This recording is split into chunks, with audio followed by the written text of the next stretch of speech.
सभी प्रभु प्रेमियों को जय श्री राधे, जय श्री कृष्ण। प्रिय बंधु, महंत महेश दास यूट्यूब चैनल में आप सबका हार्दिक स्वागत है। सबको दीपावली महोत्सव की हार्दिक शुभकामनाएं। माँ लक्ष्मी की कृपया आप पर और आपके परिवार पर सदा बनी रहे, यही मेरी आशा है, यही मेरी इच्छा है और यही मेरी प्रार्थना है। तो आइए आज हम दीपावली की ही शुभ कथा का श्रवण करेंगे। तो आइए कथा का श्रवण करते हैं। वक्रतुंड महाकाय सूर्यकोटि समप्रभ निर्विघ्नं कुरु मे देव सर्वकार्येषु सर्वदा। ओम नारायणं नमस्कृत्यं नरं चैव नरोत्तमं देवी सरस्वतीं व्यासं ततो जयमुदीरयेत्। नारद जी कहते हैं कि हे राजा पृथु, कार्तिक कृष्ण अमावस्या को दीपमालिका अर्थात महालक्ष्मी का पूजन करने से दरिद्रता का नाश होता है। इस संबंध में मैं तुम्हें एक आख्यान सुनाता हूँ, ध्यानपूर्वक सुनो। थूरसेन देश में सत शर्मा नाम का एक ब्राह्मण रहता था। वो ब्राह्मण धर्म कर्म तो खूब करता था, लेकिन उसके पास पैसा नहीं था, दरिद्रता खूब थी। पूजा पाठ वो बहुत करता था, मंदिर जाया करता था और मन में उसके हमेशा ये इच्छा भी रहती थी कि माँ भगवान, मेरी माँ लक्ष्मी मुझे इतना धन दे कि मैं उसे धर्म कर्म में प्रयोग कर सकूं, ज़्यादा से ज़्यादा धन जो है वो धर्म कर्म में लगा सकूं, बड़े बड़े यज्ञ करूं, बड़े बड़े अनुष्ठान करूं, बड़ी बड़ी कथाएं करवाऊं इत्यादि उसके मन में जी भावना आती थी। तो एक दिन उसे एक तपस्वी ब्राह्मण मिले, तो उस ब्राह्मण को प्रणाम किया। ब्राह्मण ने देखा बहुत दुखी है। ब्राह्मण ने कहा क्या बात है? उसने कहा महाराज, मैं ब्राह्मण, मेरा नाम सोम शर्मा है, लेकिन मैं क्या करूँ, पूजा पाठ तो बहुत करता हूँ, लेकिन मेरे घर में लक्ष्मी नहीं है, तो पैसा धन की कमी है। तो उन्होंने कहा तो चिंता मत कर, तू लक्ष्मी प्राप्त करने के लिए, धन वैभव को प्राप्त करने के लिए क्या कर, तू भगवान शंकर की आराधना कर। तो वो ब्राह्मण भगवान शंकर की आराधना करने लगा। एक दिन भगवान स्वप्न में आए और उन्होंने कहा कि देख, तुझे वैभव चाहिए, धन चाहिए, मैं उसके लिए तुमको एक उपाय बताता हूँ कि तू आज राजा के पास जा और राजा जब तुम्हारा सम्मान करेगा तो उनसे एक वर लेना, एक प्रार्थना करना। क्या?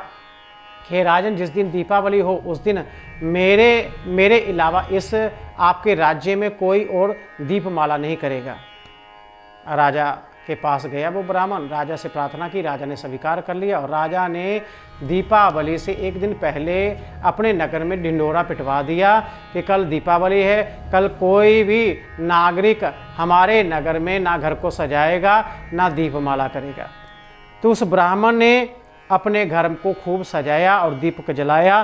तो जब रात्रि को लक्ष्मी जी नगर में आई और देखा समस्त नगर में अंधेरा है, केवल एक ब्राह्मण का घर खूब सजा हुआ है, तो दीपमाला से जगमग कर रहा है, तो लक्ष्मी जी प्रसन्न होकर उस घर में प्रवेश करने लगी। तब ब्राह्मण ने उनका मार्ग रोककर कह दिया कि तुम्हारे पति तो बड़े कठोर हैं और तुम हो चंचल, तुम मेरे घर में प्रवेश नहीं कर सकते। तो लक्ष्मी ने कहा कि मैं अपने पति के शयन करने के बाद आई हूँ, तो शयन, मेरे पति अब शयन कर रहे हैं तो मैं आ रही हूँ, मैं निश्चय ही तुम्हारे घर में निवास करूँगी। उन्होंने कहा अगर आप मुझसे वादा करो कि आप मेरे घर में स्थायी रूप से जो है वास करेंगी और मेरे घर का कभी त्याग नहीं करेंगे, तब आप मेरे घर में प्रवेश कर सकते हो। तो लक्ष्मी जी ने मान लिया। लक्ष्मी जी ने कहा ठीक है, अगर तुम विधि पूर्वक मेरी पूजा करोगे तो मैं तुम्हारे घर में ही वास करूंगी। तो उन्होंने कहा कि हे माँ, आपकी विधि पूर्वक पूजा कैसे करनी चाहिए जी बताइए। तब लक्ष्मी ने कहा कार्तिक कृष्ण अमावस्या को प्रातःकाल स्नान आदि से निवृत्त होकर देवताओं तथा पितरों का पूजन करो। दिन के तीसरे भाग में श्राद्ध करके ब्राह्मणों को सुंदर पकवान बनाकर भोजन कराओ। प्रदोष समय दीपमाला करो। तुलसी के समीप, ब्राह्मण के घर में, देव मंदिर में, चौरस्ते में, शमशान में, गौशाला में दीप दान करना चाहिए। इस दिन बालक, वृद्ध और रोगी के अतिरिक्त अन्य किसी को भोजन नहीं करना चाहिए।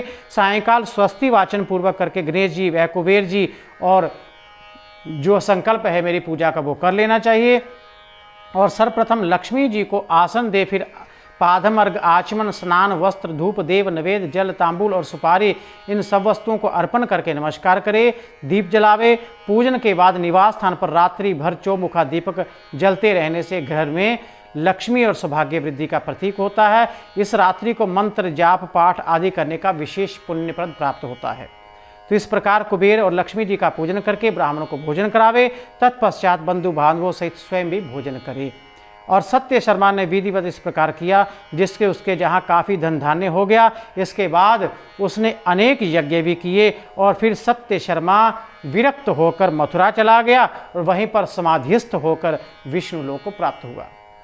स्वयं भगवान ने वचन अनुसार जो मनुष्य कार्तिक कृष्ण त्रयोदशी से दीपावली तक, अमावस्या तक अपने घर में दीप महोत्सव करता है, उसके जहाँ मेरी प्रिय लक्ष्मी का सदा वास होता है। ये भगवान ने कहा। तो प्रिय बंधुओं, ये दीपावली आप धूमधाम से मनाइए और इंद्र कुबेर और माँ लक्ष्मी का पूजन अवश्य कीजिए और सुंदर सुंदर वस्त्र पहनकर जो सुंदर सुंदर जो भोग हैं, मिठाइयाँ हैं, भगवान को पहले अर्पित जरूर कीजिए, फिर स्वयं ग्रहण कीजिएगा माँ लक्ष्मी के पूजन के बाद। तो मेरी आशा है, मेरी यही भगवान से प्रार्थना है कि माँ लक्ष्मी की कृपा सदा आपके परिवार पर बनी रहे। तो सबको जय श्री राधे, जय श्री कृष्ण। मेरी वीडियो अगर आपको अच्छी लगे तो इसे लाइक और शेयर जरूर कीजिएगा प्रिय बंधुओं, और जिन्होंने मेरे चैनल को सब्सक्राइब नहीं किया वो प्लीज़ मेरे चैनल को सब्सक्राइब करके बेल आइकॉन बटन पर क्लिक जरूर करें, ताकि जो मेरी आने वाली धार्मिक वीडियो आपको मिल सके। तो सबको जय श्री राधे, जय श्री कृष्ण।